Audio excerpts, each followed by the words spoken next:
하나님 말씀 여호수아 23장 1절에서 11절 말씀입니다. 여호와께서 주위의 모든 원수들로부터 이스라엘을 쉬게 하신 지 오랜 후에 여호수아가 나이 많아 늙은지라. 여호수아가 온 이스라엘 곧 그들의 장로들과 수령들과 재판장들과 관리들을 불러다가 그들에게 이르되 나이가 많음을 보도다. 너희의 하나님 여호와께서 너희를 위하여 이 모든 나라에 행하신 일을 너희가 다 보았거니와 너희의 하나님 여호와 그는 너희를 위하여 싸우신 이시니라. 보라, 내가 영에서부터 대지능족 대까지 남아있는 나라들과 이미 멸한 모든 나라를 내가 너희를 위하여 제기리와 너희의 지파에게 기업이 되게 하였느니라. 너희의 하나님 여호와 그가 너희 앞에서 그들을 쫓아내사 너희 목전에서 그들을 떠나게 하시리니 너희의 하나님 여호와께서 너희에게 말씀하신 대로 너희가 그 땅을 차지할 것이라. 그러므로 너희는 크게 힘써 모세의 율법책에 기록된 것을 다 지켜내라. 그것을 떠나 우로나 좌로나 치우치지 말라. 너희 중에 남아있는 이 민족들 중에 들어가지 말라. 그들의 신들의 이름을 부르지 말라. 그것들을 가리켜 맹세하지 말라. 또 그것을 섬겨서 그것들에게 절하지 말라. 오직 너희의 하나님 여호와께 가까이 하기를 오늘까지 행한 것 같이 하라. 이는 여호와께서 강대한 나라들을 너희의 앞에서 쫓아내셨으므로 오늘까지 너희에게 맞선 자가 하나도 없었느니라. 너희 중 한 사람이 정령을 쫓으리니 이는 너희의 하나님 여호와 그가 너희에게 말씀하신 것 같이 너희를 위하여 싸우시리라. 그러므로 스스로 조심하여 너희의 하나님 여호와를 사랑하라. 아멘. 기도하겠습니다. 하나님 아버지, 오늘 우리에게 여호수아를 통하여서 그의 인생의 마지막 말을 듣게 해주셔서 감사합니다.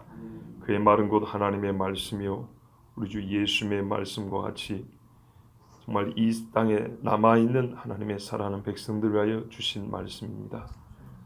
지금도 이 땅에 남아있어 주님 오심을 기다리는 우리가 이때 가장 악하며 음란한 세대를 맞서 있는 이때 어떻게 주의 말씀을 듣고 생존할 것이며 부흥할 것이며 주님 오심을 소망할 것인지 하나님의 말씀을 통하여 깨닫게 하시며 마음에 감동을 얻고 힘을 얻게 하여 주셨고 우리가 온전히 하나님의 백성으로 서 있게 하여 주시옵소서. 예수 그리스도 이름으로 기도하옵나이다. 아멘. 여호와 하나님이 이스라엘 사방에 안식을 주셨다 그랬습니다. 여기 보면은 쉬게 하신지라 그랬죠. 다 멸하시고 이 주변 사람들을 이스라엘을 대적하지 못하게 그리 만드셨습니다. 누가요? 하나님이 안식을 주셨습니다. 그리고 오래되었습니다. 그러면 사람의 생각이란 오늘과 같은 날이 계속 되기를 바라겠지요. 그리고 그럴 거라고 생각을 하겠죠. 누군가 그렇지 못하리라고 말하면 그것처럼 듣기 싫은 말이 없겠죠. 그런데요, 우리 형님 왜 이런답니까? 여호수아 우리 큰형님 좀 뒷방에 가만 계셔도 괜찮은데 나서가지고 마지막 힘을 다해서 긴 설교를 하셨습니다. 오늘 23장은 이스라엘의 지도자들을 두고 한 말이고요.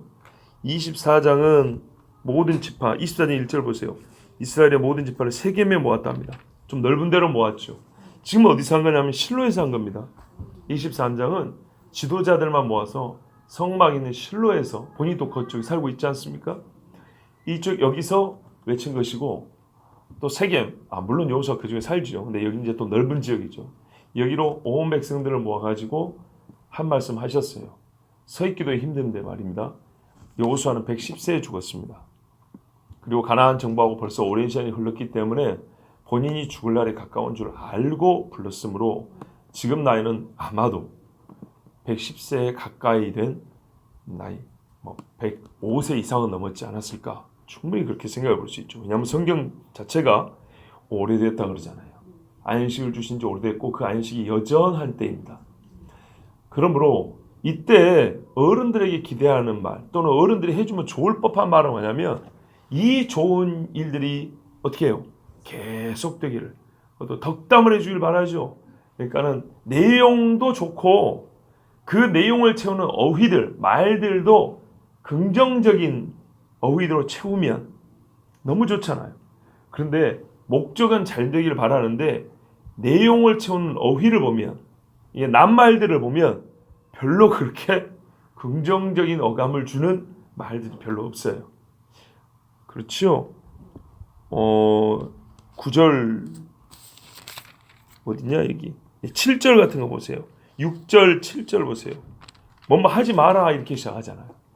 아니 우리를 어떻게 보고 말이지. 우리가 지금 가나안 땅에 들어와서 지금 안식으로 꼭 오랜 세월이 지난 동안에 아직 우상 숭배 안 했단 말이에요.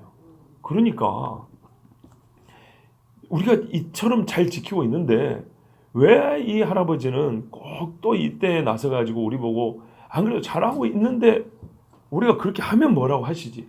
또 하지 마라 하면서 우리에게 이 말씀을 하시는가 하고 불쾌감을 표할 수도 있습니다. 그런데 여러분, 여호수아는 그의 일생에 한 번도 게으른 적이 없습니다. 젊을 때도 성막이 이스라엘 진중 가운데 있을 때 말고 진 밖에 있을 때가 있었어요. 성막이 정식으로 세워지기 전에는 회막이라고 그랬어요. 그래서 회막이라고 하고 성막이라고 하는데 하나님을 만나는 천막이 하나 있었어요. 모세가 하나님과 거기서 대화했어요. 이게 진 밖에 있었어요. 그리고 하늘에서 보인 식양대로 정식으로 성막을 만들었을 때는 이제 거기서 진 가운데서 하나님과 대화했어요. 그런데 이 정식으로 출애굽기 40장의 마지막에 이 성막이 세워지기 전까지는 하나님께서 이 더러운 무리들 이 가운데 계시지 아니하고 범죄를 얼마나 많이 했습니까? 그래서 진 밖에다가 하나님이 모세와 만나는 회막이라고 천막을 따로 하나 만들어놨는데, 그래서 모세가 거기로 갈 때 백성들은 다 일어서서 모세를 배회했다고 돼 있어요. 들어올 때 또 다 일어서서 이랬다고 그랬어요. 그때 성경에 보면 여호수아는 여전히 그 회막에 남아있더라 이렇게 돼 있어요. 누구 한 사람 회막을 훼손하지 못하도록, 특히 진 밖에 있으니까. 여호수아는 젊어서부터 그랬어요. 항상 모세를 따라다녔고 모세가 하는 것을 정확하게 배우고요, 바르게 했어요. 그리고 지금 이 설교도 모세하고 꼭 같잖아요. 그렇죠? 하나님의 감동으로 보면은 우리가 이게 알 수 있어요. 하나님의 사람은요, 그 인생의 행로가 배경과 환경은 다른데 그가 걷는 행로는 유사한 것을 알 수 있습니다. 이 마지막을 보면요, 하나님의 사람들이 죽음이 가까웠을 때 보통은 짐작을 합니다. 요셉, 그 전에 누구 있습니까? 아브라함, 이삭, 야곱, 요셉, 그죠? 오늘 여호수아, 모세 아까 했나요? 또 나중에 다윗, 전부 다 하나님의 사람들은 대개 보면 본인이 죽음이 가까웠던 걸 압니다. 신약에 가면요, 바울도 압니다. 그죠? 관제하신 내가 부음을 댈 때가 다 됐다고. 베드로도 압니다. 이 육체의 장막을 벗을 날이 가까움을 알기 때문에 너에게 이르노니. 그리고 이들이 육체의 장막을 벗기 전, 즉 죽기 전에 꼭 사랑하는 하나님의 백성들에게 마지막 설교를 합니다. 일부러 흉내내면 안 되겠지만, 왜냐하면 여러분, 그러고 싶지 않겠습니까? 내가 일생에 하나님을 섬겨왔고 나의 사랑하는 이들을 남기고 이제 눈을 감습니다. 이번에 감으면 못 듭니다. 뭘 해주고 싶습니까? 육체가 할 수 있는 건 아무것도 없습니다. 아무것도. 이 표현을 이해하고 용서하고 들으세요. 입 밖에 살아있다는 걸 증명할 것이 입 밖에 없습니다. 손을 움직이기도 어렵고 무슨 땀을 흘려서 남에게 뭐 해줄 게 없습니다. 그런데 여러분 그거 아시죠? 말이 제일 오래 기억 남습니다. 하나님 앞에 큰 기적을 체험을 했다 하더라도 그 기적 자체가 우리를 사람을 바꾸는 게 아니고요, 그 기적에 대한 해석 능력, 그 기적을 어떻게 이해하여 내 마음에 기록해 놓는가, 정리하여 담아 놓는가에 따라서 신앙이 달라집니다. 엄청난 기적을 경험해도 누군가 그것을 바르게 해석할 수가 없고 바른 관점으로 볼 수가 없고 무슨 뜻인지, 하나님의 그 기적 안에 담겨있는 하나님의 뜻이 무엇인지 알 수가 없고, 그것이 언어로 변환되어서, 기적의 체험이 언어로 변환되어서 내 신비에 새겨지지 않으면 그 기적은 오래가지 못해서 금세 다른 이미지로 대체되고 맙니다. 그러나 이게 언어로 변환되어서 가슴에 새겨지면 일생의 신앙을 좌우합니다. 그러므로 이 말이라면 정말 중요하죠. 여호수아가 마지막에 하나님께 다시 한번 힘을 달라 해가지고 뭐랄까요? 기적을 행한 게 아니었습니다. 그가 지금까지 경험한 모든 것, 하나님 주신 모든 지혜를 총동원해서 입술에 할 말을 가지고 살아가는 백성들을 위해서 하나님의 뜻을 전하였습니다. 내용상 보면 모세랑 똑같습니다. 그러면 다른 사람들은 달랐는가 하면 다른 믿음의 사람들도 유사합니다. 여러분, 우리가 하나님 앞에 갈 날이 가까우면 진짜로 우리가 무슨 말을 할까, 아니 무엇을 행할까 특별한 걸 생각할 것이 아니라 무슨 말을 남길까를 준비하십시오. 주기철 목사님이 마지막 설교했던 그 설교문이 아직까지 남아 있습니다. 봐보세요. 주기철 목사의 감옥을 우리가 순례한 거 아닙니다. 그분이 당했던 고문을 우리가 다 겪어본 거 아닙니다. 그렇죠. 그분이 살아생전에 찍었던 사진들을 다 훑어보면서 이건 언제 했던 일이고 뭐 했던 일 이렇게 하지 않습니다. 그가 순교자라는 사실과 그의 마지막 설교 일사각오를 하잖아요. 왜? 이 마지막 설교 한 편이 그 신앙인들의 뇌리에 새겨 있어서 이게 박혀 있어서 평양 산지원교회 성도들은 그 이후로도 순교자가 계속 나올 뿐만 아니라 믿음을 꿋꿋이 지켜갈 수 있었습니다. 정말 말이 중요합니다. 여호수아는 정말로 지도자답게 하나님의 백성들을 위해서 하나님의 말씀을 전해주기로 작정을 했습니다. 1절 2절에 반복되는 말이 있죠. 나는 나이 많아 늙었도다. 앞에는 객관적으로 누가 봐도 여호수아는 나이 많아 늙었고 2절에는 본인도 안다는 겁니다. 나는 나이 많아 늙었도다. 이것이 이 말의 이유라는 뜻이기도 합니다. 내가 나이 많아 늙었으므로 오늘 너에게 이 말을 한다는 겁니다. 나이 많아 늙었으므로 죽을 날이 가까웠기 때문에 내가 마지막으로 너에게 꼭 해야 할 일을 한다는 얘기입니다. 그것은 다른 것이 아니라 곧 말이라는 겁니다. 말. 이제 말의 내용이 무엇이냐면 첫째로 하나님을 가르쳐줍니다. 3절에 보면 너희 하나님 여호와께서, 여기서부터 이번에 설교 시작입니다. 너희를 위하여 이 모든 나라에 행하신 일을 너희가 다 보았거니와. 일단 너희의 경험을 보자. 우리가 함께 경험한 것이 무엇인가. 나는 근거 없는 이야기를 하는 것이 아니오. 우리가 다 함께 경험했던 하나님의 존재와 그분의 살아계심, 그분의 권능, 우리를 향한 하나님의 뜻, 곧 우리를 사랑하시고, 또 성경에는 뭐랍니까? 저들은 악을 행했기 때문에 하나님이 벌하셨다고 그랬어요. 악인에 대하여 하나님의 공의로운 심판이 무엇인지 우리는 다 알았다는 거예요. 단도직입적으로 딱 한마디로 말하면 뭡니까? 세상 모든 사람 중에 하나님을 우리처럼 잘 아는 이가 없다고 말입니다. 우리만큼 하나님이 자기를 이렇게 확실하게 드러내어 알려준 이가 없다고 말입니다. 하나님이 우리를 알고 우리가 하나님을 안다는 얘기입니다. 너희 하나님 여호와 그는 너희를 위하여 싸우신 자신이라. 너희를 위하여 싸우신 자신이라. 하나님이 우리를 위하여 친히 앞장서셔서 저 수많은 원수들을 멸해 주셨다는 겁니다. 이들이 싸운 원수가 누굽니까? 아낙 자손입니다. 그죠? 아모리족의 아낙 자손들. 기골이 장대하여 크며 성벽은 하늘에 닿을 것 같고 그 사람들 키는 상수리 나무와 같더라 그랬습니다. 이 이야기가 얼마나 분명한 이야기고 이스라엘 사람들이 교육을 잘했던지 저 밑에 아모스 선지자 때 가면 아모스가 이걸 또 이야기합니다. 어떻게 이겼냐 그거를. 신명기도 모세가 말하지만 여호수아도 기억하고 아모스도 말하기를 그건 하나님이 먼저 가셔서 그들을 쳐주셨기 때문이다. 우리가 이 앞에 들으셨죠? 가나안 땅을 주변에 감싸고 있는 거인족들은 이스라엘의 형제들이 즉 에서와 모압과 암몬이 멸하에 살고 있었고, 그죠? 가나안 땅에 마지막까지 남아있던 거인족들은 이스라엘에 가서 멸하였습니다. 대부분 멸족을 시켜버렸고요. 극히 일부가 세상 만국으로 도망가 흩어져 살고 있습니다. 이 기록들이 많이 있습니다. 그리고 그의 유전자가 남아있겠죠? 그 거인족들 유전자 있을 거 아닙니까? 여러분 놀라지 마세요.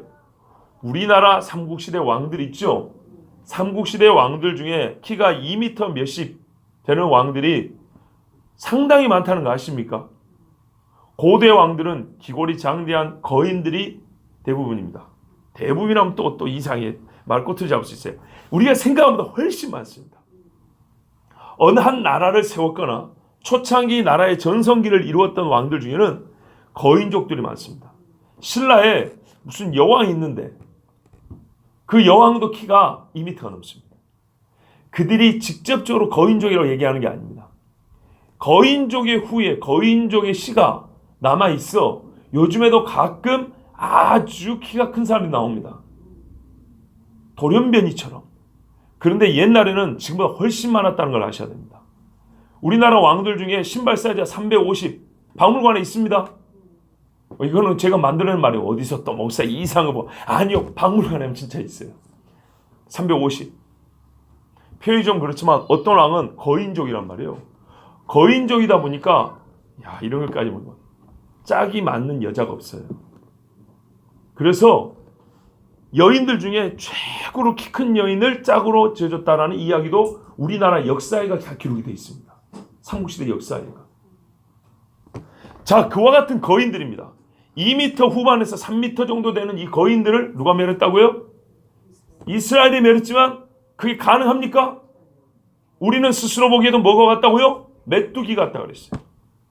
하나님께서 멸해 주셨다 그랬습니다. 그들로 하여금 이스라엘을 두려워하겠다 그랬습니다. 여리고성을 들어갈 때부터 뭐라 그랬습니까? 가나안 사람들이 간장이 녹았다 그랬어요. 하나님이 행하신 일을 듣고, 이스라엘이 행한 게 아니에요. 하나님의 홍해 가는 이야기 듣고, 그리고 저기 요단 동편에 있는 거인을 비롯해서 여러 족속을 멸한 이야기 듣고 간장이 녹았다 그랬어요. 그리고 천하 제일의 애굽을 하나님이 거의 어떻게 해요? 생족을 만들어 버렸어요. 이 일을 듣고 가나안의 거인족을 비롯해서 그 기골이 장대한 사람들이 전부 다 겁을 내고 두려워했는데, 이 믿음 없는 인간들이 정탐 가가지고 한다는 소리가 그들의 속말을 들어보지 않냐고. 그렇죠? 기도원처럼 속말을 들어봤으면 될 건데 겉모습만 보고 거꾸로 겁을 먹고 와가지고 40년 동안 광야를 뱅글뱅글 돌다 다 죽었어요. 이 일을 경험했던 것을 여호수아가 되새깁니다. 자, 그런데 이 이야기를 누가 먼저 들었죠? 2절 보세요. 누구요? 온 이스라엘 곧 그들의 장로들과 두령들과 재판장들과 유사들. 이 한자로 돼가지고 좀 어렵죠. 쉽게 말하면은 그 70인 장로라는 분들이 있었고, 각 지파의 대장들 있죠. 그리고 지혜로운 사람들 1000부장, 100부장, 50부장 해가지고 재판관 삼는 사람들 있죠. 이런 사람들 불렀다는 얘기입니다. 그럼 그 수가 상당히 많습니다. 전체는 아니지만 꽤 많은 사람들입니다. 이 사람들 표현하기는 뭐라고 했어요? 온 이스라엘이라고 했어요. 실제로 온 이스라엘은 24장에 세겜에서 모읍니다. 근데 왜 이들을 온 이스라엘이라고 그럽니까? 이들의 결정에 온 이스라엘의 운명이 달려있기 때문입니다. 이들이 여호수아의 말을 그대로 가서 전하면 온 이스라엘이 똑같은 말을 듣게 되고 똑같은 신앙을 갖게 되기 때문입니다. 그리고 이들이 결정하는 바에 따라서 실제로 이스라엘이 움직이기 때문입니다. 광야에서 보세요. 광야에서 고라와 다단과 아비람의 무리가 반역을 일으킬 때 자기들도 그 새 가세해가지고 이때 한번 명예를 좀 얻어보자 했던 사람들, 250명 향불 든 사람들 있었죠. 자, 이 서너 사람이 반역을 일으켰고 그를 지원하는 백성의 지도자급의 250명 있었고, 그 뒷날에 누가 있었어요? 온 무리가 돌을 들고 모세 아론을 쳐 죽이려 하는지라 그랬어요. 아시겠죠? 앞에 서너 사람 250명 60만 그리고 어린애 여자들까지 200만이 넘는 이스라엘 사람들이 전부 모세와 아론을 돌로 쳐 죽인다 그랬어요. 그래서 온 이스라엘입니다. 고라와 다단과 아비람의 반역은 온 이스라엘의 반역입니다. 실제로 그때 누가 모세와 아론 편에 서서 아니라 고라야 네가 틀렸다고 맞선 사람이 누가 있었습니까? 똑같은 입을 가졌지만 바보스의 기록에 아니다 당신들이 틀렸다고. 모세는 뭐라 하냐면 고라야 네가 분수에 지나치다 그랬고, 고라는 말하기를 모세야 네가 분수에 지나치다 그랬다고요. 그리고 대부분의 사람들은 전부 어떻게 했어요? 고라 편에 섰습니다. 모세 편에 서는 게 당연하지요. 그런데도 누가 있었습니까? 그러니 온 이스라엘이 반역한 겁니다. 그만큼 앞선 자 몇 사람은 온 공동체의 운명을 쥐고 있다고 할 정도로 중요합니다. 그리고 우리가 여호수아 뒷부분과 사사기를 보면 알 수 있죠. 바로 이 사람들의 생존 때까지는 이스라엘이 범죄치 아니했다고 했어요. 그러니까 이 사람들이 온 이스라엘인 거예요. 여호수아와 똑같은 마음을 가진 이들이 있을 때는 정말 어떻게 해요? 온 이스라엘이 하나님 앞에 범죄치 않냐고 아름다웠어요. 이런 일이 한 2번 더 있습니다. 이스라엘 역사 중에. 그는 느헤미야 당시입니다. 에스라와 느헤미야 당시. 에스라와 느헤미야 당시에 포로에서 돌아왔죠. 이들이 허물이 없고 죄가 아예 없었다는 얘기가 아니에요. 하나님 앞에 다시 징벌을 받는 큰 죄는 뭐였냐면요, 우상 숭배였어요. 우상 숭배인데 포로기를 겪고 돌아온 후에 초창기에 에스라와 느헤미야가 다스리던 당시에 이스라엘 백성들이 성전은 늦게 지어서 하나님 앞에 책망을 좀 들었지만 우상 숭배한 것으로 죄의 물음을 받은 적은 없어요. 즉 이스라엘 역사 중에 가장 영적으로 순도가 높았던 시절이었다는 말이에요. 그래서 이방인을 내쫓고 그 아이들까지, 여러분 살을 찢는 고통 아니겠습니까? 그렇게 해서라도 우리가 신앙의 순수함을 지켰던 게 에스라와 느헤미야 당시에 정말 이 신의 산 언약보다 더 뜨거운 심령을 가졌던 사람들의 언약 체결이 그때였어요. 그리고 또 한 번 더 있었죠. 예수님 승천 직후에 사도들이 교회를 다스릴 때, 그리고 교회들이 막 세워질 때, 그때처럼 뜨거울 뿐만 아니라 순도가 높은 신앙인들을 보기가 드뭅니다. 그렇지 않습니까? 지금 말하자면 이스라엘 역사 중에 아직 왕정 시대가 펼쳐지지만 출애굽 이후에 지금 이때 여호수아가 지금 이 설교를 하고 있는 이때 가나안 땅에 들어간 이때는 주변을 봐도 태평수일 뿐만 아니라 신앙 역시도 그에 걸맞는 수준을 유지하고 있었다 이 말이에요. 신앙의 순도와 삶의 이 하나님 주신 평안식이 어울리는 한때였어요. 어울렸다고요. 여러분 인정하십니까? 그런데 이때 누가요? 여호수아와 백성의 지도자들이 똑같이 하나님 말씀 앞에 다 붙들려 있었어요. 뒤에 여호수아 한 말도 설교 그 말 나옵니다. 하나님께 가까이 하라, 친근히 하라 이 말 있죠? 이게 요즘 말로 번역을 하면요, 그 말 뜻을 그대로 그 느낌을 그대로 살려 번역하면 용접되어 있어 그런 뜻이에요. 잼매어 있는다 정도 아니에요. 타이드, 묶인다, 커넥티드, 연결되어 있다 이 정도가 아니고요, 용접된 것처럼 그렇게 붙어 있으라는 얘기였어요. 지금 근데 현재 어떠냐고요? 그런 상황이라고요. 그런 신앙이라고요. 이스라엘의 공동체를 전체로 놓고 볼 때 우리가 하나님께 마음이 용접된 것처럼, 녹아서 완전히 한 몸이 된 것처럼 이렇게 있을 때가 어느 때입니까 도대체? 이후의 역사 중에 잘해봐야 다윗 때예요. 어느 한때를 꼽자면 요 정도밖에 안 돼요. 근데 그때도 어떻게 해요? 미안하지만 그때 다윗 훌륭했죠. 그러나 다윗 주변에 있는 용사들 중에는 그렇게 훌륭한 이들이 생각보다 많지 않았어요. 근데 지금은요, 이 많은 수가, 그죠? 한 사람도 빼놓지 않고 여호수아와 백성의 지도자 중에 한 명도 빼놓지 않고 전부 다 같은 마음으로 모세의 율법을 통하여 하나님께 용접된 마음, 완전히 내 마음이 녹아서 하나님의 말씀과 딱 달라붙어 있는 이런 심정으로 살고 있었다는 얘기입니다. 바로 이때가 어떤 의미에서는 경고의 말씀을 되새겨드려야 될 때입니다. 막상 일이 닥치면 늦기도 하거니와 그때는 들을 기가 이미 상실되어 버리기 때문에 이때 미리 들어놓으면 그 일을 방지할 수도 있고 막을 수도 있을 거 아니겠습니까? 그럼에도 불구하고 이스라엘 역사는 얼마 못 돼서 참 크게 무너졌다는 우리가 알 수 있습니다. 듣지 못한 이가 죄인 것이지요. 여호수아와 이 지도자들은 지금 매우 잘하고 있는 것입니다. 그리고 여호수아는 말의 순서를 정할 줄 알았습니다. 이토록 중요한 이야기라면 사람들이 생각하기에 지금의 안식을 누리면서도 왜 여호수아는 이렇게 참 긴 빠지는 소리를 하는가 할 때 먼저 마음을 이해할 수 있도록 설득이 필요하다면 설득하고 동감 또는 공감을 얻을 수 있도록 지도자들을 먼저 불러서 하나님의 뜻을 알리는 일을 하였습니다. 참 중요합니다. 예수님도 사람들의 보기에는 정말 질 떨어지는 사람들이지만 12 제자를 부르셨습니다.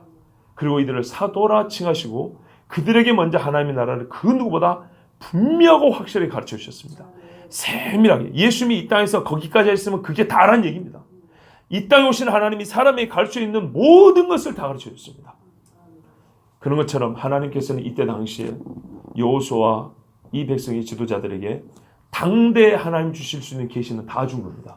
문제는 다 준 계시 중에 어떤 이는 빼고 어떤 이는 나누고 이것이 문제였죠. 근데 이때의 순수함은 바로 이것입니다.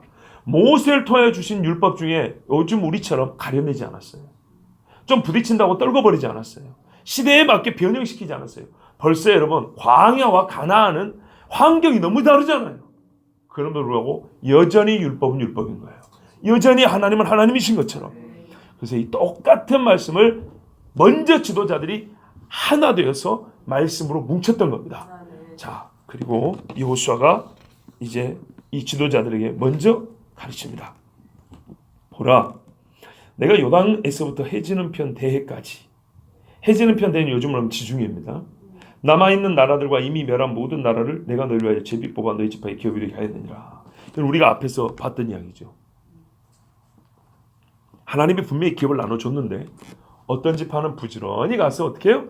차지하였고, 하나님이 주지 않은 것이 아니고 받아놓은 것을 본인들이 누리지 못한 자들이 있었죠.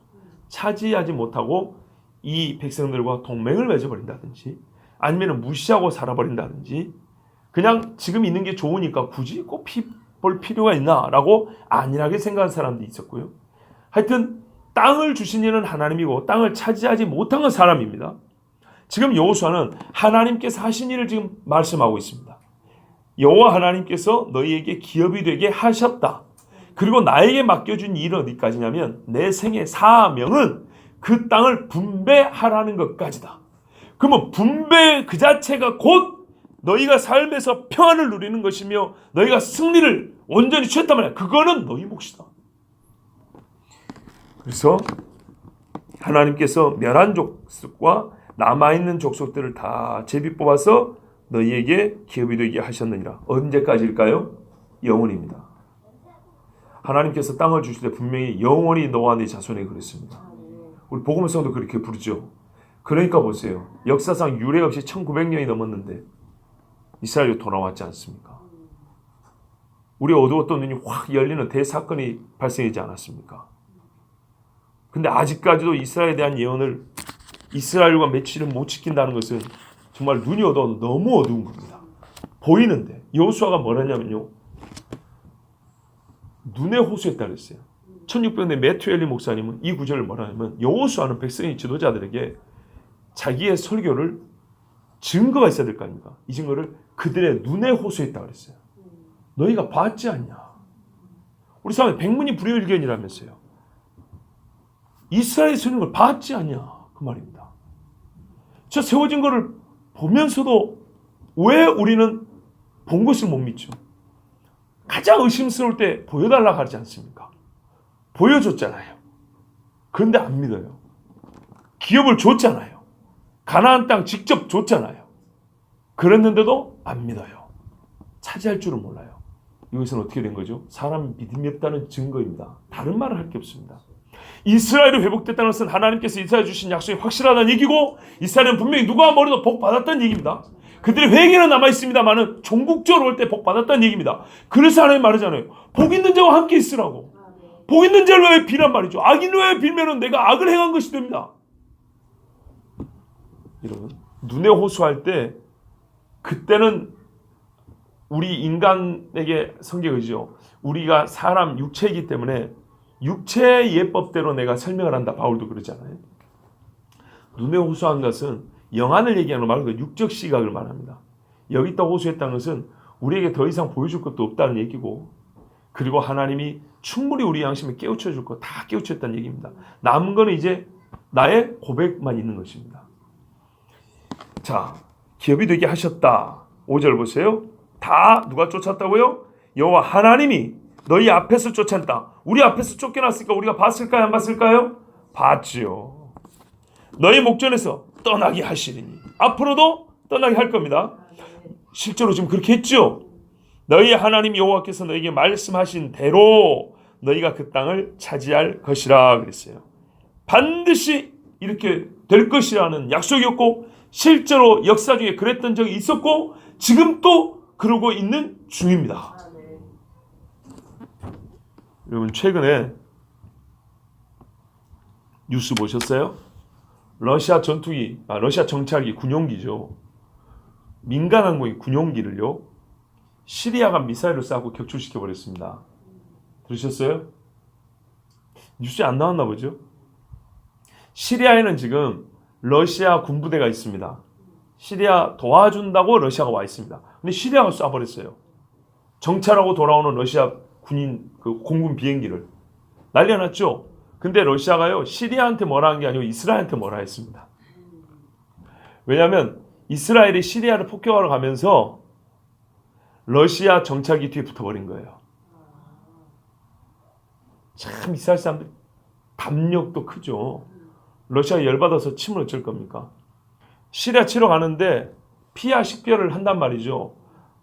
시리아 레이더가 이스라엘 전투기를 잡아요. 그럼 이제 미사일 발사 준비를 한단 말이죠. 미사일 발사 준비를 하는데 이스라엘 비행기가 자기들의 레이더에 잡힌 줄 알아요. 그게 서로 알거든요. 아, 우리가 이제 표적이 됐구나. 알고 러시아 비행기가 돌아가는 타임을 맞춰서 출동을 한 거죠. 그래서 러시아 정찰기 훨씬 크잖아요. 훨씬 큰 정찰기 뒤에 조그마한 전투기 4대가 달아붙어버린 거예요. 그럼 어떻게 해요? 미사일을 어디를 부딪히겠어요? 정찰기를 격추시켜 떨어뜨려 보는 거예요. 그리고 이스라엘 비행기는 안전하게 가서 폭격하고 돌아오는 겁니다. 돌아오는 길이었다는 거 어쨌든 그랬다 그랬어요. 여러분, 소련, 그러니까 옛 소련이요. 지금 러시아가 이스라엘한테요, 그냥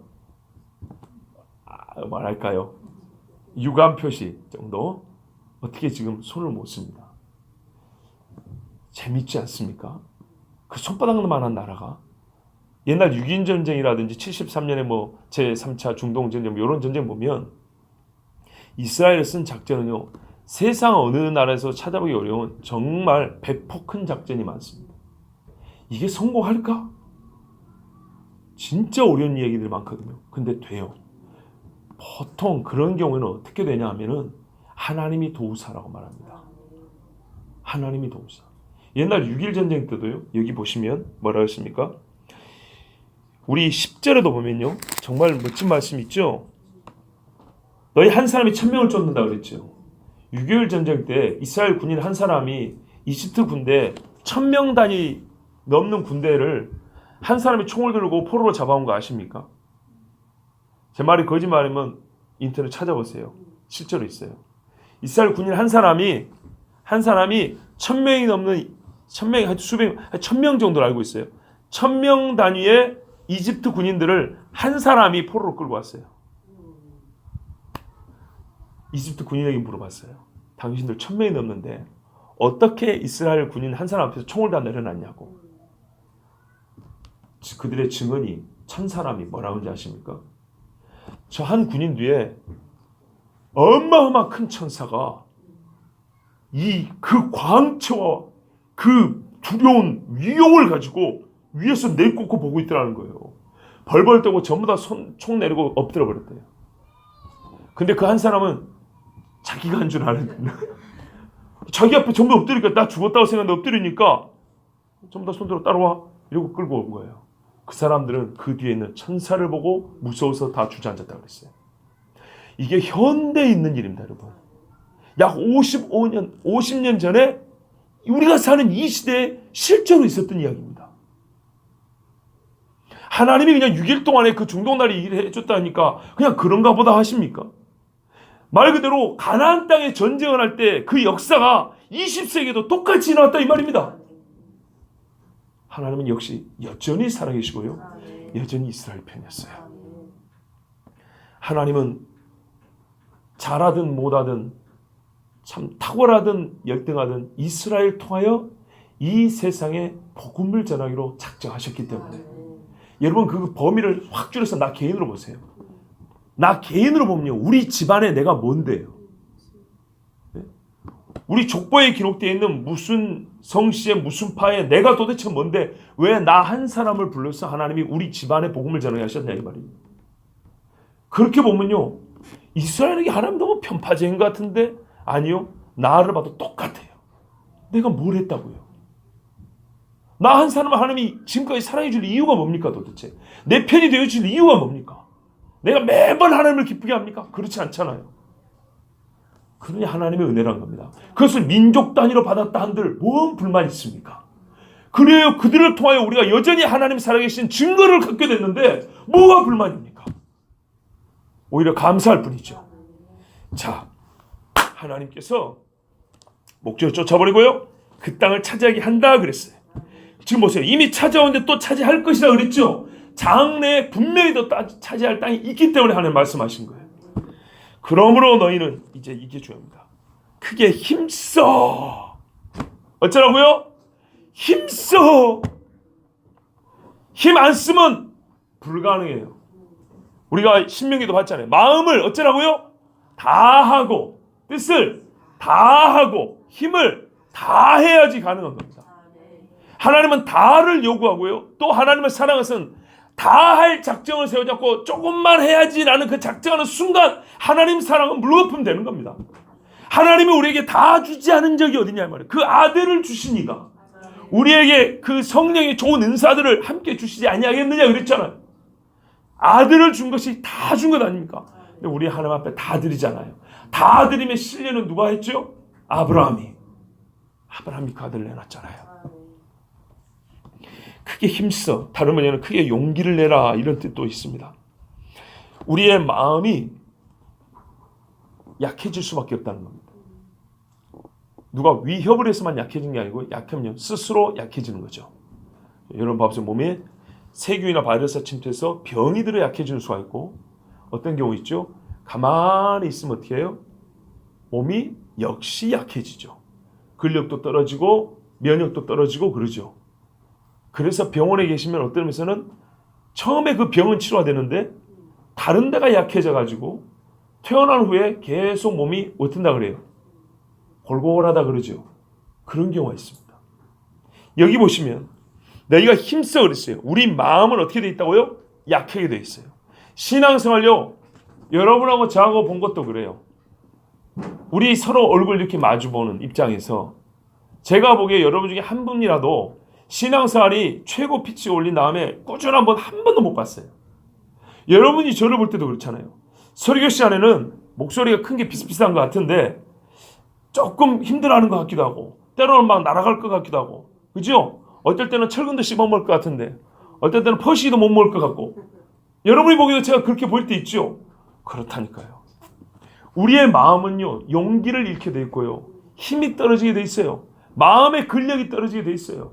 근데 어떻게 하라고요? 힘을 내라는 겁니다. 단련을 하라는 겁니다. 그래서 마음만 단련을 해가지고 심장만 이렇게 크게 부풀리라는 얘기가 아니고요. 무언가를 행하기 위해서죠. 모세법, 율법책이 기록된 것을 다 지켜 행하라. 다 지켜 행해야 되니까 마음으로 어떻게 해요? 크게 힘을 내야 되는 겁니다. 베드로가 감옥에 갇혀 있을 때 천사가 와서 베드로를 폭행했잖아요. 재밌죠? 발로 걷어찼다 그랬거든요. 그 바다 사람이기 때문에 몸이 좀 억셀 거 아닙니까? 근데 천사가 걷어찼어요. 여러분 여기서도 중요한 게 있어요. 우리가 영적 세계와 이 물리적 세계, 물적 세계의 경계가요. 저쪽에서 이 경계를 없애버리면 없어져요. 우리는 영혼을 잡을 수 없지만 영적 세계, 표현이지만 좀 더 고차원의 세계에서는 이 저차원의 세계를 충분히 그 안에서 그들의 세계 안으로 이렇게 들어갈 수가 있어요. 그러니까 천사는 우리를 발로 차는데 우리는 천사를 휘두른다고 이게 뭐 천사가 맞거나 자빠지거나 그러지는 않아요. 아시겠죠? 천사가 사람이 될 수 있지만 사람이 천사처럼 될 수는 없다 그 말입니다. 천사가 베드로를 걷어찼습니다. 그러면서 뭐라면 베드로가 이제 눈 뜨니까 데리고 나가면서 베드로가 정신이 없었다 그랬죠? 비몽사몽 안에 그냥 얼떨결에 두드러 맞고 아프니까 일어나가지고 손잡고 끌고 가니까 나갔어요. 성 밖에 거의 나올 때쯤 되니까 뭐라 하냐면 복음을 200세에게 어떻게 전하라 그랬죠? 다 전하라 그랬어요. 남김없이 다 전하라 그랬어요. 이게 하나님의 이 땅에 예수님을 통해서 하신 일이에요. 하나님 나라의 비밀을 예수님이 다 전했어요. 그리고 사도들에게 그걸 똑같이 다 전하라 그랬어요. 그리고 이때가 이르기 전에 그 앞선 세대 하나님은 계시를 더욱 확충시켜 주시고 구체화시켜 주시잖아요. 그런데 이 앞전 세대는 지금보다 계시가 그렇게 많지는 않았고 분명하진 않았어요. 그러나 그 시대에 주신 거로는 하나님이 다 준 거예요. 그 시대가 감당할 수 있는 계시는 다 준 거라고요. 그거를 남김없이 다 지키라고 그랬어요. 그것을 떠나 좌로나 우로나 치우치지 말라. 참 중요한 얘기입니다. 버리는 것뿐만 아니라 그대로 둔 채 딴짓을 할 수도 있습니다. 마음에 힘을 다 내지 아니하면 우리 사람의 마음은요, 괴계를 일삼습니다. 이 악한 영들도요, 다 그냥 나빠, 악해 이렇게 말하면 너무 추상적입니다. 사탄은요, 성경에 의하면 대단한 영광을 가지고 있습니다. 사탄의 세계에서 존귀한 자입니다. 어둠 가운데서 어둠의 빛을 발하는 자입니다. 제 표현을 좀 이해할 수 있겠죠. 좀 문학적 표현을 쓰자면 그 새까만 지옥의 흑암 속에서 빛이 나는 존재는 사탄입니다. 이사야에서도 말하죠. 바벨론의 왕과 빗대어 있는, 갈대아 왕과 두로 왕과 빗대어 있는 그 자. 그래서 자기를 하늘의 별이라고 하면서 예수님과 비긴다고 하면서 저 높은 산 위에 선다 그러죠. 무슨 말이냐면 하늘에 있는 천사들 그룹 중에 정말 영광스럽게 피조된 천사의 그룹입니다. 그 영광을 가지고 있다 이 말입니다. 떨어지긴 하였으나 무천사들의 무리에게 그때부터 지금까지요, 여러분, 사탄의 세계에서 체제가 전복되지 않았어요. 투표해가지고 새로 왕을 뽑지 않았어요. 사탄이 잘못 통치한다고 우리 어둠의 세계도 지도자를 바꿔야 되는데 그러지 않았어요.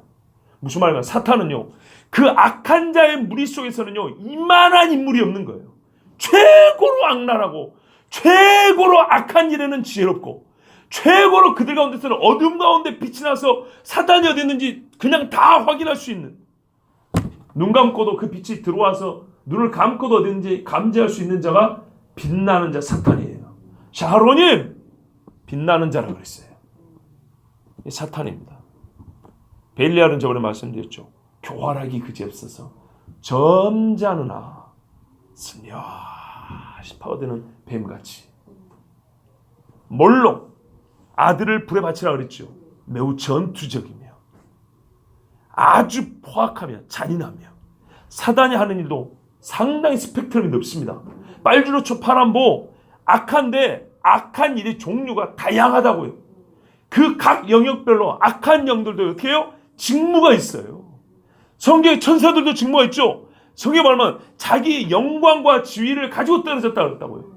본래 하나님이 피조할 때, 창조할 때 각 영들마다, 우리 각 사람마다 사람은 사람이 성품이 있고 능력이 있고 은사가 있고 주신 직책이 있고 땅에서 받는 수고도 있고 영광도 있고 그런 것처럼 영들도 그렇게 만들었단 말입니다. 그래서 하나님의 보호자를 진짜 보호하는 천사들의 그룹이 있고 그 말씀을 대연하여 하늘에 울려 퍼지게 하는 천사들이 있고, 그죠? 직접 땅에 내려가서 알리는 자들이 있고 군대로 동원돼서 싸우는 자들이 있고, 맞습니까? 바로 그들이 그대로 타락했기 때문에 이 악한 영들 세계에도요, 각양각색의 능력을 가진 그런 전 천사들, 현 마귀 새끼들, 이 귀신들이 드글드글하단 말이에요. 이놈들이 믿는 사람들 속에 들어와서 하는 온갖, 그래서 온갖이 한 가지가 아니고 결국 모아보면 하나인데, 그 특징들은 그 악한 영들의 성질과 능력과 그들의 본시 갖고 있던 직무가 무엇인지를 짐작해 준다 이 말입니다. 그들 중에 어떤 악한 영은요, 이것들 싹 없애버려야 돼. 성경을 태우게 하는 악한 영이 있으며, 뭐 그럴 거 있나, 내버려둬, 너무 티나게 그러지 마, 살짝 하나씩 바꾸면 되지, 이렇게 역사하는 영도 있는 겁니다. 그리고 뭐 그럴 필요 있나, 그대로 둬도 돼. 적용할 때 그 사람 나름대로 자기 환경, 자기 주관, 이것 좀 한마디 덧붙이게 하면 되지. 그 마음이 좀 흔들리게 해가지고 주님 뭐 이래도 이해해 주시겠지, 이래도 되지, 뭐하러 본문을 바꿀 필요가 있어, 이런 영도 있다 이 말입니다. 그런데 뭐가 눈에 딱 띌까요? 성경을 아예 없애버리면 눈에 띄겠죠. 그런 방법도 써봤죠. 근데 안 됐어요. 이게 바로 종교개혁 당시입니다. 성경이 막 번역됐을 때 성경을 가진 자들마다 다 태워 죽여버렸어요. 옥에 가둬버렸어요. 재산 몰수했어요. 사회적 지위 다 박탈시켜버렸어요. 성경 태워버리고. 그런데 어떻게 해요? 이게 사라지지가 않네. 그래서 다른 방법이죠. 사탄의 세계에서도 우리가 상상을 좀 가미해보면, 상상력을 좀 더 그래갖고 되는 게 아니라고 내가 몇 번 말했어. 저번 회의 때 말했잖아. 존경하는 사탄이요. 제 의견을 좀 들어보십시오. 그런 식으로 하고 될 문제가 아닙니다. 이번에는 간교하게 수를 써야 합니다. 그거 대놓고 태워버리면 이놈들이 우리가 다 하는데 그거 듣게 속아 넘어가겠습니까? 그래, 네 말이 맞다. 그러면 네가 한번 해봐라. 그 뒤로 학교로 들어가고 신학자들 속에 들어가고 제법 배운 사람들 머릿속에 들어가가지고 어떻게 해요? 좌로 치우쳐, 우로 치우쳐. 이게 훨씬 더 위험합니다. 그리고 실제로 우리의 신앙생활에서 이거는 교단 차원에서, 각 교파 차원에서, 교회 차원에서, 각 개인 차원에서 좌로나 우로나 치우치는 게요, 교단 차원에서 흔들릴 때가 있고요, 교파가 흔들릴 때가 있고요, 교회가 흔들릴 때가 있고요, 각 개인이 흔들려요. 이걸 전부 다 경우의 수로 한번 고박이로 한번 해보세요. 흔들리는 게 얼마나 많은지. 그러므로 중심을 잡고 진리 안에 서 있는 사람은 극히 드물다고 할 수밖에 없는 겁니다. 이 말이 실제입니다. 너희는 마음에 크게 힘을 써서 어떻게 하라고요? 치우치지 않게 딱 가운데 서 있어야 한단 말입니다. 말씀의 길. 시편 119편 160절에 주의 말씀은 처음부터 참되며 모든 주의 의로운 명령들은 영원히 지속되나이다 그랬습니다. 그런데 치우치는 경우가 실제 어떤 경우에 치우치게 되더냐? 내가 지금부터 치우쳐야지 그런 게 아니고 내 마음을 치우치게 하는 외부적 힘이 있을 거 아닙니까? 끌어당기는 힘들이 있을 거 아닙니까? 가장 큰 게 우상숭배와 음행입니다. 호세아 보면은 음행과 묵은 포도주가 사람의 마음을 도둑질한다 그랬습니다. 즉 쉽게 말하면 쾌락입니다. 근데 사람은 또 기본적으로 영혼을 사모하는 마음이 있어서 누군가를 숭배하고 싶어합니다. 자기보다 힘든 자를 숭배하고 싶어한다고요. 그러니까 이 숭배 심리에다가 육체의 정욕이 가미되면 이것만큼 즐거운 게 없어요. 여러분, 가장 신비로운 종교, 아주 그냥 막 흥분도가 높은 종교 안에 사람이 됐을 때 미쳐버리죠. 그 종교 의식 안에 신비스럽고 사람들이 뭔가 경외심을 일으키는 분위기가 만들어져 있는 상황에서 거기에 육체의 쾌락이 가미되어 있다면 우리 인간이 돈으로 살 수 있는 최고의 즐거움이 거기 있는 겁니다. 모든 걸 쏟아부어서 거기 들어가고 싶지 않겠습니까? 영적인 즐거움, 육적인 즐거움이 분리되는 게 아니라 하나로 혼합되어서 시너지 효과를 일으켰어요. 우리 육체를 가진 인간이 느낄 수 있는 최고의 속과 겉에 있는 모든 쾌락과 즐거움이 거기에 다 들어있을 때 어떤 사람이 그것을 마다하겠습니까? 그게 바로 성경에 나온 바, 너희가 봤다 그랬죠? 바알볼의 사건입니다. 길로 인하여 하나님께 원망했었습니다. 왜 하나님 또 돌아가라 그러냐? 광야 2세도 하나님께 불만을 가졌었죠. 불뱀이 나타나고 그랬지 않습니까? 그런데 발람이 와가지고 저주하라 했더니 저주는 안 했어요. 가는 길에 미인계를 쓰라고 그랬죠. 근데 거기가 바알 부올입니다. 바알을 섬기는 장소입니다. 바알을 섬기는 제사 하는데 그 사람들 어떻게 섬깁니까? 축제를 벌입니다. 광란적인 축제를 벌입니다. 요즘 디스코텍은 저리 가랍니다. 그때는 전자장비 없이도 스피커 없이도 사람 자체가 수십만씩 모여버리니까 천지를 뒤흔듭니다. 예. 제가 동남아 캄보디아 단기 선교를 간 적이 있었는데 어느 집에 결혼식인가 봐요. 아침부터 음악 소리와 사람들 그 즐거워하는 소리가 정말 어느 말이 보이도 않는데 그 소리가 들려요. 근데 그보다 많은 수십만의 사람들이 광야 벌판에 모여가지고 술 먹고 음란하고 그 향 막 불 피우고 그리고 짐승 잡아 막 태우고 얼마나 이게 정말 사람을 정신을 못 차리게 하겠습니까? 근데 거기에 야시시한 옷을 입은 여자들이 막 춤을 추면서 아무 남자를 끌어안고 막 그러고 있다 이 말입니다. 공개적인 자리에서 이스라엘 젊은이들이 완전 눈이 멀어버리죠. 그런데 거기는 어떻게 해요? 사람의 마음은 끌리기 마련인데 하나님의 말씀을 딱 막았죠. 근데 그들이 와서 어떻게 해요? 초대를 해버렸어요. 슬그머니 이렇게. 여러분 오히려 대제할 때는요 안전했어요. 이런 미혹의 영, 그래서 우리 이렇게 부르잖아요. 한편 이래서 맞는 거예요. 뭐뭐 하는 영, 뭐뭐 하는 영 우리가 나눠서 부르죠. 마귀의 직무들이 이렇게 나눠져 있다면 그렇게 부르면 또 틀린 것도 아니에요. 교란하게 하는 영, 분내게 하는 영, 귀를 막게 하는 영, 그죠? 음란하게 하는 영, 그것도 과히 틀린 말은 아니라고 합니다. 왜? 악한 영이 한두 놈이 아니거든요. 그들이 하는 일들이 한두 가지가 아니거든요. 이래가지고 바알볼 사건에서 어떻게 24,000명이 죽었어요. 생떼 같은, 요즘 말로 하면 생떼 같은 젊은이들이 24,000명 죽은 거예요. 너희 중에 남아있는 이 나라들 중에 가지 말라. 그들의 신들의 이름을 부르지 말라.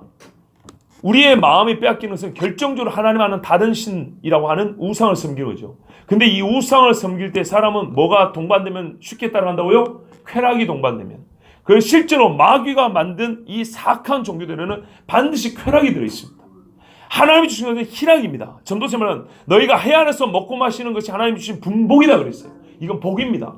근데 복을 넘어서서 쾌락은 하나님의 법을 벗어나요. 하나님의 거룩을 자기 스스로 깨뜨려버리고 부정과 불의를 통하여서 하나님을 버린 상태로 육체의 쾌락, 즐거움을 취하는 겁니다. 이거를 굳이 개념 구별하면 쾌락이라고 합니다.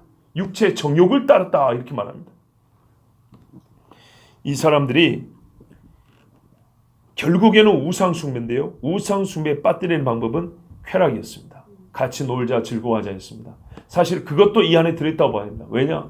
이스라엘 사람들이 실제로 가나안에서 우상을 숭배하게 된 계기들은 거의 그와 같은 경우였기 때문입니다. 그와 같은 경우라는 것이 뭐냐면 뒤따라 나오는데 우리 다음 주에 볼 건데 바로 이게 연혼 관계입니다. 아시겠죠? 그러니까 바알볼에는 혼인 관계가 아니지만은 남녀의 육체적인 그런 죄였잖아요. 근데 이제 보시면 12절 보세요. 너희가 만일 돌아서서 너희 중에 남아있는 이 민족들을 가까이하여 더불어 혼인하며 서로 왕래하며 확실히 하라. 확실히 하라는 여러분이 기억하시면 본능 그대로입니다. 이렇게 해서 자기 눈에 원하는 바대로 자기 마음에 원하는 바대로 그렇게 따라가면 어떻게 된다고요? 반드시 우상 숭배 길로 갈 수밖에 없다는 얘기입니다. 제 개인적인 이야기지만 저희 부인이 있었어요. 오히려 더 여러분 거리낌 없이 들어주길 바랍니다. 여러분도 청년의 때가 있었고 저도 청년의 때가 있습니다. 성경은 분명히 말합니다. 인생은 각 단계별로 강한 면이 있고 약한 면이 있습니다. 청년은 육체가 강하면서 동시에 그 육체 때문에 약합니다. 그러다 보니까 저도 신앙생활 열심히 했지만 한때는 한 1년인가 2년 정도는요. 교회 안 다니는 여자들이 훨씬 더 매력적이게 보였어요. 정말 그랬어요. 그래서 분명히 우리 아버지가 반대했지만 나는 교회 안 다니는 여자랑 결혼을 할까? 이런 생각을 해본 적이 있었어요. 25살쯤에. 그런데 다시 기도를 했어요. 하나님이 때리죠. 그냥 기도만 했겠어요. 팍! 주여. 주여.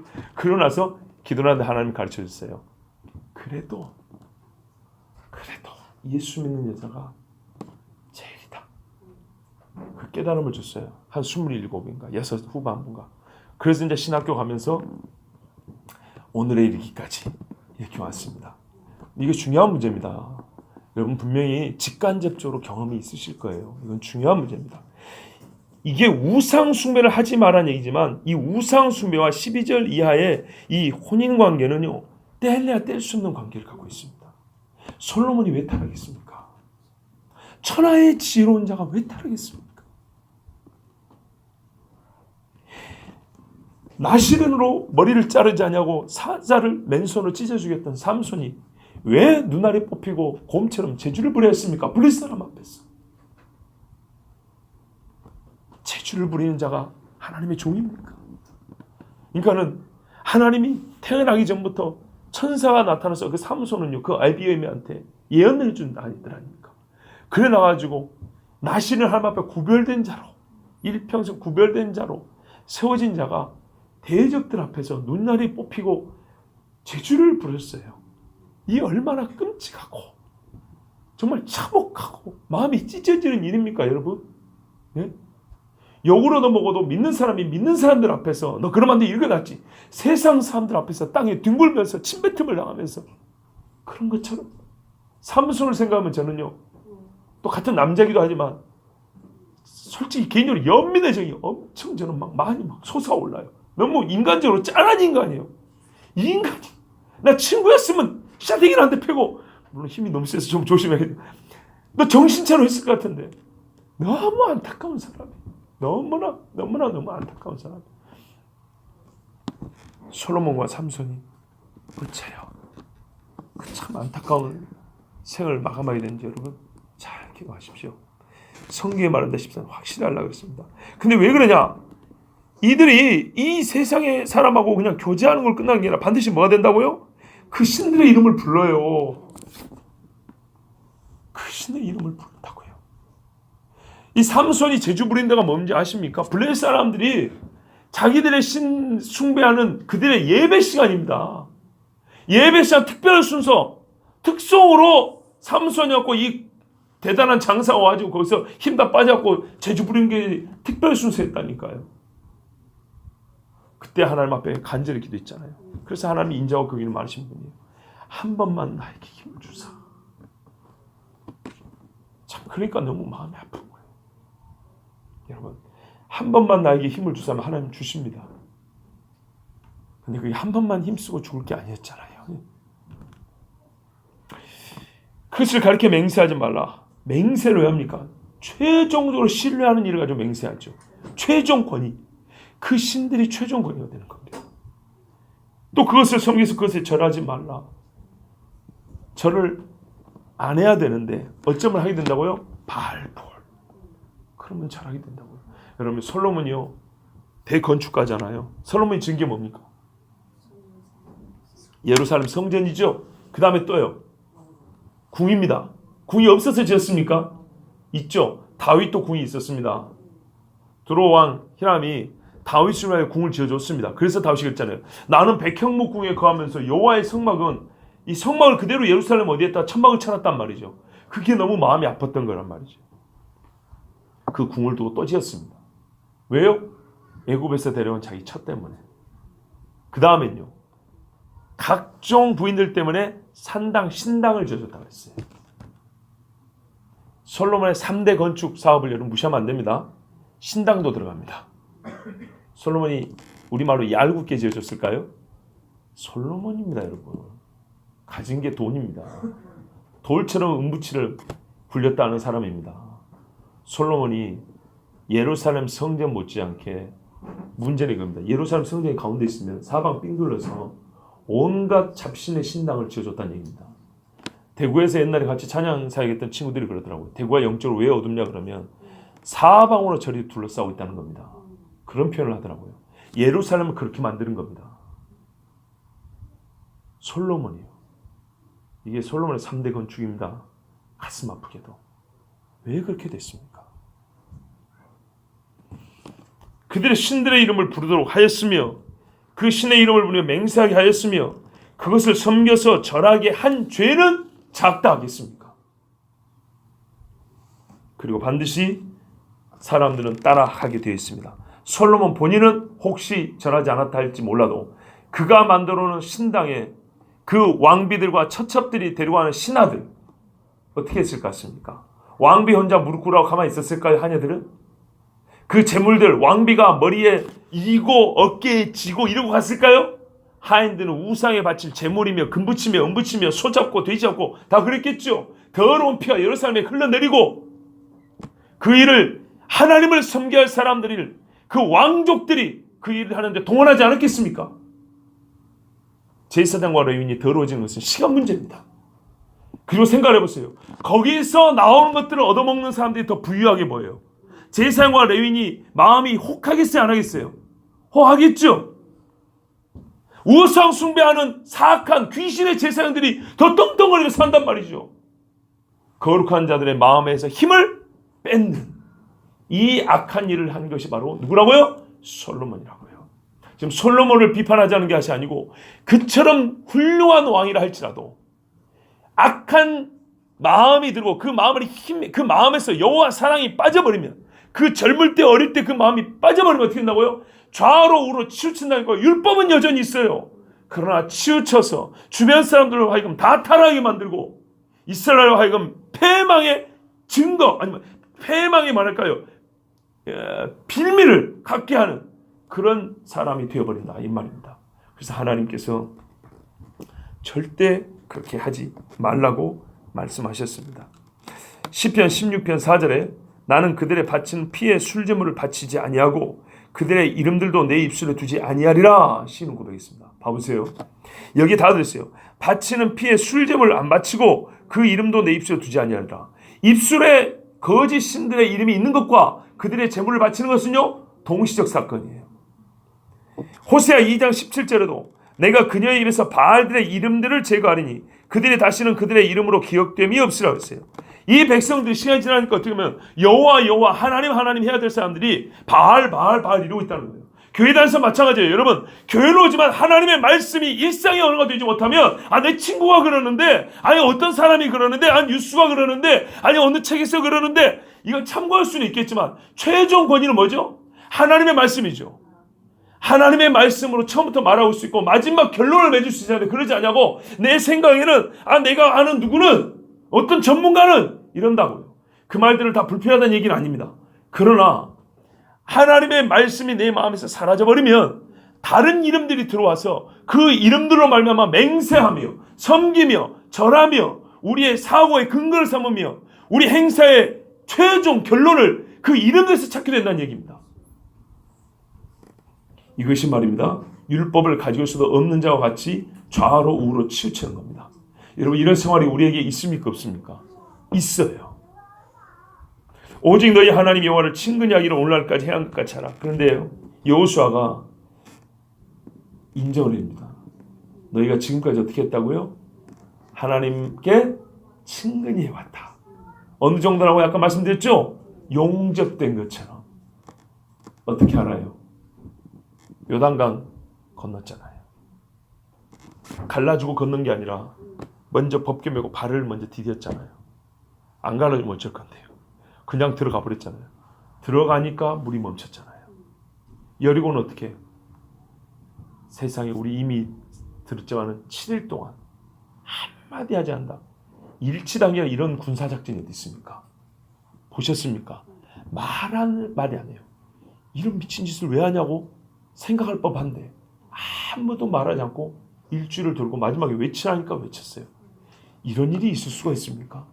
자, 여러분, 이스라엘 백성이요, 가나안 정복 전쟁까지는 여호수아가 보기에도 잘했어요. 잘한 건 잘한 거죠. 그러니까 지금 하나님 안식을 주죠. 여러분, 죄와 함께 평강이 있는 것이 아닙니다. 그죠? 죄인에게는 평강이 없습니다. 성경에 분명히 말했습니다. 죄인에게는 평강이 없다 하였느니라. 그런데 하나님께서 이 사람들이 광야의 죄와 허물을 벗고 이제 하나님 앞에 언약을 갱신하잖아요. 모압 편에서 다시 모세의 두 번째 설을 읽고 아멘 하잖아요. 그리고 할례 받고 시작하죠. 예. 그러면서 언약 백성으로 다시 출발할 때 그때부터 지금까지 요단 동편이건 가나안 땅에 있는 백성이건 하나님 앞에 여기까지 어쨌다고요. 지금까지 잘했다고요. 어림잡아 한 30년 한 세대 너무 잘했다는 거예요. 여호수아 그걸 인정해요. 여러분, 저 같은 사람도요. 여호수아는 아니지만 저 같은 사람도요.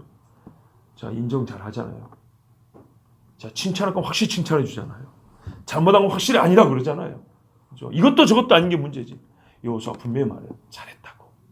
지금까지 이스라엘 전체로 볼 때 정말 너희가 하나님을 친근히 잘했다고.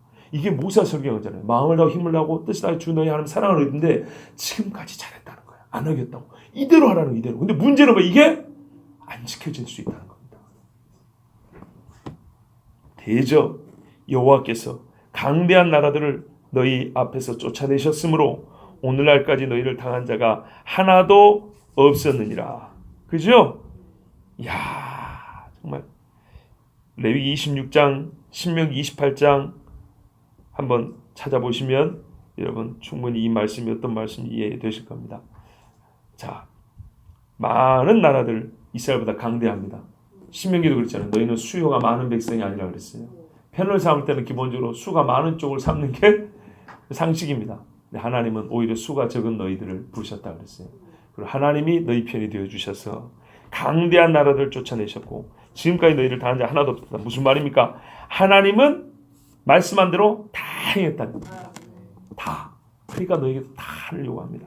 그리고 우리가 본바입니다. 너희 중 한 사람이 1000명을 쫓으니 이는 너희 하나님 여호와 그가 너희를 위하여 말씀하신 것 같이 너희를 위하여 싸우심이라. 너희에게 말씀하신 것 같이.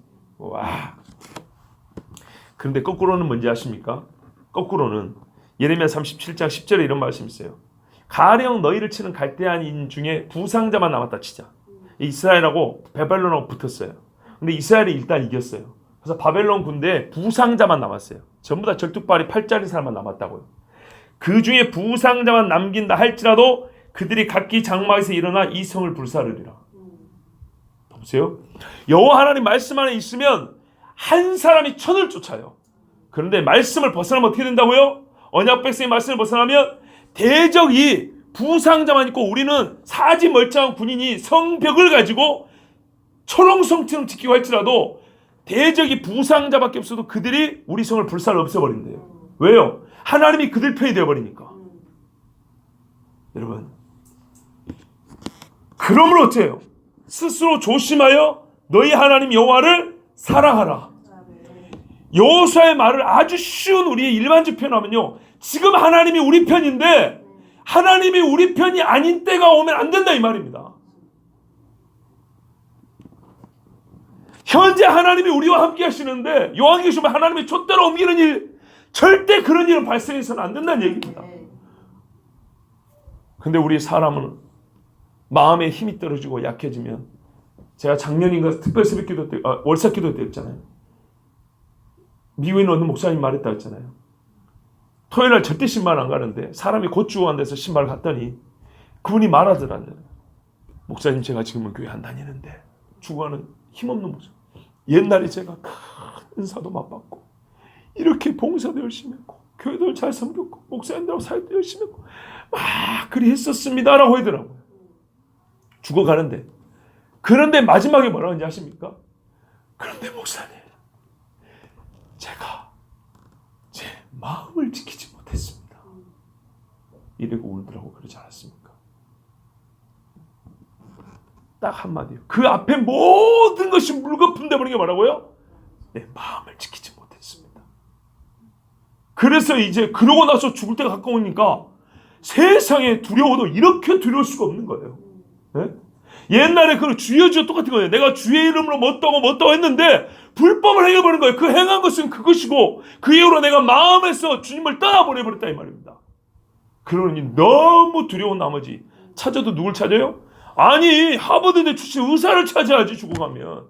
근데 목사를 찾은 거예요. 그 주변에 정말 신뢰할 만한 목사를 불러다가 자료에서 기도해달라는 거예요. 그러면 기도한다고 구원받습니까? 그게 아니죠. 그가 다시 하나님 말씀을 전할 때 회개하고 돌이켜야죠. 그러면 십자가 한 편의 강도처럼 구원받겠죠. 마지막 기회였던 거예요. 마지막 기회. 그분이 마지막 기회를 어떻게 정말 복되게 활용을 했는지는 모르지만 그 앞에까지는 이야기 들었어요. 자기의 양심적인 고백. 그 숨이 넘어가는 순간에 어떻게 말을 길게 하겠습니까? 딱 한마디로 말고요. 내 마음을 지키지 못했습니다. 잠언에 무릇 지키는 말인 것보다 내 마음을 지키라. 생명이 거는 예수 남이라. 그래서 지금 이 말씀입니다. 스스로 조심하여. 조심을 어디다 합니까? 피부에서 조심이 되는 건가요? 손으로? 그거 아니죠. 여기죠. 한자 자체가 말하면 조심. 스스로 조심하여. 너희 하나님 여호와를 어쩌라고요? 사랑하라. 조심하여 사랑하라. 이게 구약의 예수아인 여호수아가 오늘 우리에게 해주신 말씀입니다. 예수님 십자가 돌아가시기 전에 제자들 12명 불러다 놓고 전체 이스라엘을 불러다 놓고 말씀하신 것처럼 12제자 불러놓고 서로 사랑하라. 내가 너에게 새 계명을 이루니 서로 사랑하라 그랬죠. 그런데 서로 사랑하라는 말만 생각하면 또 문제가 생깁니다. 왜요? 보통 인간들도 그 소리를 합니다. 근데 그 앞에 뭐가 있어요? 내가 너희를 사랑한 것 같습니다. 그러면은 뜨겁기만 더 뜨겁다는 얘기입니까? 아닙니다. 예수님의 사랑은요, 공의로운 사랑이에요. 뭐라 했어요? 떡을 뜯어서 주셨고 포도주를 따라서 나눠 주셨어요. 내 몸이요, 내 피라 했다고요. 그리고 교회를 말 때 성도를 서로 한 지체라고 말했다고요. 즉 예수님이 빠져버리면 사랑만 갖고는 사랑이 안 되는 겁니다. 예수님의 말씀하신 사랑하라의 사랑은 예수님의 죽으심이, 예수님의 대속 사건이 빠져버리면 그거는 세상의 윤리 또는 낭만주의자가 말하는 사랑과 하나 다를 바가 없는 겁니다. 예수님의 사랑은 내 몸을 찢어 너에게 주었고 내 피를 흘려 너희로 마시게 했다는 이 대속하신 하나님의 공의로우며 세상을 이처럼 살아서 그 사랑이 잘 조화가 된 거룩함 안에 사랑이 있고 사랑을 거룩이 둘러싸고 있는 뭐 표현을 이렇게도 저렇게도 거룩함과 사랑이 함께 있는 거룩한 사랑으로서 사랑을 말씀하는 겁니다. 바로 그 사랑을 하나님은 우리에게 말씀하셨고 여호수아는 똑같이 말합니다. 이 말은 곧 어떤 뜻이냐면 우리 인간이 가장 위험한 지경에 처해지는 때는 바로 하나님 사랑을 잃어버릴 때라는 겁니다. 그리고 하나님과 가장 동행한 것을 확실히 알 수 있는 때는 내 마음에 하나님 사랑이 가득할 때입니다. 베드로에게 예수님이 요구한 게 다른 게 아닙니다. 네가 나를 이 모든 사람들도 사랑하느냐 아닙니다. 그만큼 잃어버리기 쉽고 마귀가 최후의 공격 대상을 삼는 것이기도 하고, 그리고 이것만 확보된다면 세상이 감당할 수가 없기 때문에 이 주님 주신 이 평강과 안식을 영원히 누릴 수 있기 때문에 모든 것은 여기서부터 시작되므로 하나님께서 말씀한 건 하나님을 삼가 조심하여 사랑하는 것이고, 이것을 잃어버릴 만한 빌미가 되거나 틈새를 줄 수 있는 것들 다 처음부터 제한한 겁니다. 그 중에 가장 큰 게 뭡니까? 말씀이죠. 말씀을 없애버리거나 빼버리거나 왜곡 변절시키거나 또는 적용할 때 삐뚤어진 마음으로 한다거나, 이리하여 하나 성경 분명히 신명이지만 말씀이 있는 곳에 사랑이 있습니다. 말씀을 통하여 사랑으로 분명히 이렇게 되어 있습니다. 사랑의 통로가 말씀으로 되어 있습니다. 그러므로 여호수아는 다시 하나님의 말씀을 준 것입니다. 네, 우리 예수님도 저도 항상 고민이 그게 있잖아요. 돌아가시 전에 그렇게 사랑사였으면 이스라엘의 문둥병자들 다 모아놓고 한 방에 다 치료해주고 봤지 내가 얼마나 사랑하는지 이러고 돌아가시지. 왜 안 그러고 12명만 그것도 다락방에서 몰래 발만 씻겨주고 그랬을까? 그 의문을 제가 청년 때 갖고 있었는데 하나님이 풀어주셨다 그랬어요. 사람의 생각은 그런 겁니다. 사람의 생각은 지금도 우리가 먹고 살기 힘들고 마음에 근심 걱정 있잖아요. 오늘 밤에 모일 때마다 그때마다 그냥 3일치 쫙 해결해 줘버리고 또 이틀 있다가 금요일 날 되면 이틀치 쫙 해결해 주고, 그러면 하나님이 우리를 엄청 사랑한 줄 느끼겠습니다. 인정하겠습니다. 천만에요. 그리 되는 게 아니에요. 희한하죠. 어제 들었던 말씀이고 1년 전에 들었던 말씀인데 그 말씀 다시 한번 들으면 마음에 어떻게 해요? 힘이 생겨. 하나님의 사랑을 붙들 수 있고 그 사랑과 힘이 생겨. 하나님 우리의 마음을 지켜주십니다. 그래서 하나님은 여호수아를 통해서 다시 하나님 사랑할 수 있는 길을 가르쳐 주셨습니다. 우리 함께 기도합니다. 하나님 아버지 앞에 주여, 나도 하나님 사랑하고 싶습니다.